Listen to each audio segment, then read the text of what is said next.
The first time you use your keg kit, give it a little rinse inside with some warm water and a drop of dish soap. To close the keg, take your lid, which is oval in shape, has a pressure relief valve on the top, put it in sideways, turn it, and then once it's seated snugly on the top, pull the clasp down and it's closed. The in post is gray, the out post is black. The outpost is where you will put your liquid tap.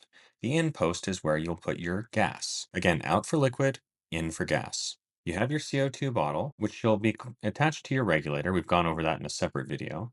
This will sit in the back of your keg bag. The ball lock disconnects are pretty easy to use. You'll notice there's a collar on the bottom.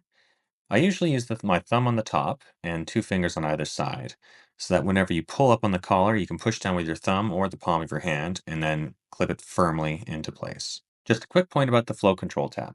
The lever here restricts the flow if it's pulled all the way back and opens it up if it's all the way forward. Whenever I clip on my flow control tabs, I set the lever all the way back, just in case the handle accidentally gets bumped. Again, pull up on the collar, push down, and your disconnect clips firmly into place.